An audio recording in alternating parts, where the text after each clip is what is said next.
We just finished up a long and legitimately interesting conversation with the president of El Salvador, Nayib Bukele. We talked to him about the immigration crisis from his perspective, which of course is different from our perspective. But the surprise was his perspective isn't that different. As he pointed out again and again in our conversation, the mass movement of poor, desperate people north in search of a better life isn't good for anyone. It hurts all countries involved, including his. Watch this. Mr. President, thanks for joining us. Thank you, Tucker, for inviting me. So there are an estimated 2 million Salvadorans living in the United States. Maybe a little more. Maybe more, and more coming now. Yeah.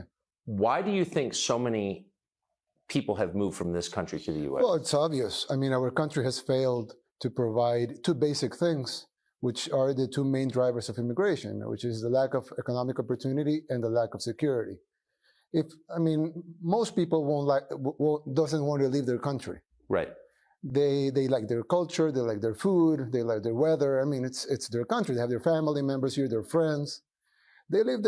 Most people leave their country because of two main reasons, and those are the two main reasons. And if you add up the civil war we had in the 80s, well, that was the main driver at the beginning. And then you have people, that have cousins over there, and then the cousin says, oh, come here and you'll find a job here. And there's relative security based on what you have over there and what you have here.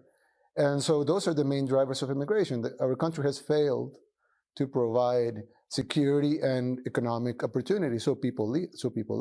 But if the richest country in the world says, if you cross over the border, we will give you free health care, free education, all these benefits, that's a draw, isn't it? Of course, it's an incentive. I mean, everything in life is pros and cons, right? Yes. So you have, for immigration, you have a con that probably you don't know the language, or the journey is a difficult one. You may die in the journey. But if in the end you will receive a lot of things, of course, the pros go up and the cons go down. So it depends. It's an incentive game here. And for example, if here in El Salvador we have better jobs and better security, it's less of an incentive. And you can see it in the numbers.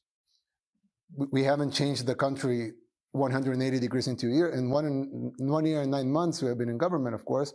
But if you see the numbers 2 years ago, and you see the numbers now, immigration from El Salvador has gone down. And it's a couple of reasons, but one of the reasons is that we have improved security by 75%. I mean, the homicide rate has gone down by 75%, and the violent crimes have gone down by 75%. And economic opportunities are a little better than what they were before, 2 years ago. And there's a little more hope here that the future is going to be better. So that lowers the numbers. That's why you have caravans of 10,000 people going out of Honduras, and you don't have any caravans going out from El Salvador. But 2 years ago, El Salvador was bigger than Honduras in immigration. So you have incentives and drivers here, like I told you before, economic opportunities and security, and you have incentives over there. What you will find at the border, and what you will find inside, and with law enforcement over there. Losing energetic, risk-taking people is obviously bad for your country. You want to keep people like that here. Do you resent the fact that the United States has offered all these incentives for people to leave your country and go there? No, I would never resent that. But I just think that for a country, it's not profitable to get the people out. First, it's immoral. I mean, you need to provide for your people, right? That's the moral issue. But you also have an economic issue. If you send your hardworking people and your talented people and people that want to work and want to risk it just to go and work, you want to keep them here because those will be the drivers of your economy. You don't want them there so they could send a remittance, which would be a small portion of what they will earn and what they produce. You want them to produce here. But you're talking about problems that have been there, and not only in El Salvador, but in a lot of countries in Latin America for the last 4 decades. And this immigration thing is just feeding on dependency on immigration on the countries that drive it. So it's not good for the United States, and it's not good for El Salvador. The best thing for both of us is to keep our people here and to provide for our people right here in our country. And that's what people here want. Yes. So at the end, I won't resent it, of course, but I think that it's better if we can keep our people here. That's our job, and morally, that's the thing we have to do. Explain Quickly, if you would, what you just said is not good for the United States to Yeah. become dependent on immigration. What do you mean by that? No. Latin American countries, if you don't provide for your people economic opportunities, if your economy is Right. Doing bad, if your security is doing bad, people are gonna leave, and they're gonna go and try to find a rich country, right? They're not gonna leave for Guatemala, right? They're gonna try Right. to go and leave for they want to go to the United States.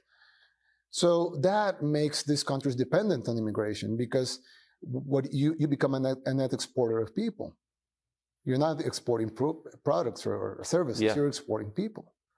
So that makes your economy dependent on that, because then those people send money back Right. to their home countries, which is not a good economic formula, but it makes the economies dependent on that. So when you keep these countries depending on that, the economy is like a vicious cycle. So it's bad for the United States because immigration will go up, and it's bad for our countries because people leaving the country will go up as well. So it's bad for both of us. Smart. Yeah. Thank you. Thank you. Conversation went on and turned to MS-13. We're actually going to a prison tomorrow to interview MS-13 members here in El Salvador. But you'll see the whole thing on Fox Nation as part of our original series pretty soon, probably next month.